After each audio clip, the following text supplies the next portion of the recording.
Long live matatu culture wadau. Kama kawa mili ya kujiseti kwa hizi nganya za Kiambu. Unajua mimi kama mnisa siwezi ka back manyu. So nilikuwa nadai kujiseti kwa cockpit. Lakini design Udo ndo alikuwa na bonda. Alikuwa nadai cockpit ni ya Magalde. Lakini Mungu si Asumani. Ilibidi tu amenifungulia cockpit. Design cockpit ilikuwa inadai. Ilibidi nimekaa one man, atungekaa wawili. Kama kawa, si unajua ukiwa ndani ya nganya kufika ni within a blink of an eye. Ghafla bin si punde, sisi au tukafika destination. Na kama kawa, si unajua kuna vile ukipanda nganya hiyo debe udai. Hadi kuna vile unaweza pitisha spoka rada. Lakini mimi na kilo zangu kawa 180, ilibidi tu nimeshuka. Si hata una rada location ni village. Nikiwa tu zangu, morio fulani alikuwa nakamotia kanispoti. Akalia yeye ni fan wangu mbaya. Akanishoni donjo ndaka sasa niingize hapo village. Mimi naye ni nani? Lift za bwerere siwezi kataa. Ilibidi nimeingia village kiubosi.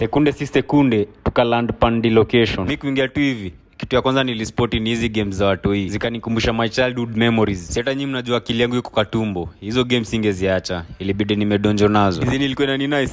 Hadi watu walikuwa wanashtuka. Walikuwa wanashinda baba mkubwa anafanya nini hapa. Nikatoka hapo kwa swing. Nikajikuta kwa games zingine hadi sikuwa najua jina yake. Sijui kai ndo mnaitanga bouncing castle ama ni trampoline. Lakini zote mimi niliamua kujizunda ndani. Hizi nilikuwa na donjo. Lakini za blanda ni ati nilikuwa naingizia inaweza toboka na mimi. Hata kama akili yote iko kwa tumbo, kuna wengine kiasi nilibakishanga. So niliamua kutumia na nikashuka hiyo base, nikapanda ingine. Sijui ndo slide ama ni nini. Anyway, after kungangana nayo nilitoshea. Najua mwezi amini. Kutoka hapo nilikuwa nimechoka. Lakini nikaspoti simo. Nikaamua yezi niacha. Sekunde bin kunde nilikuwa nishabadilika. Niliamua lazima ningedufu mpara ro. Mimi na hizi kilo zote 180, huwezi amini bado sijui kuswim. Kuingia deep end nizame, uongo. Mimi niliamua kucheza hapo shallow end na kaflota. Hadi hiyo flota ikakataa kuni hold balance. Nikaamua kutoka niende nijibask in the sun hapo hivyo. Nikiwa tu najibask hapo, waiter kuchelewa. Akaamua kunipiga kimeni. Mimi nikaamua kuagiza baga yangu hapo hivyo safi. To my surprise, zilikuja in pairs. Sikuwa najua wako na offers. Buy one get one free, of which zinakuanga each and every Tuesday and Thursdays. Nakwambia ilikuwa ina slap. Yani ilikuwa mouth water likari. Anyway, nilikuwa nadai kuwapeleka na mtaratara. On 14th of December, kutakuwa na kids festival hapa hivi village in Kiambu. Yani kutakuwa na lots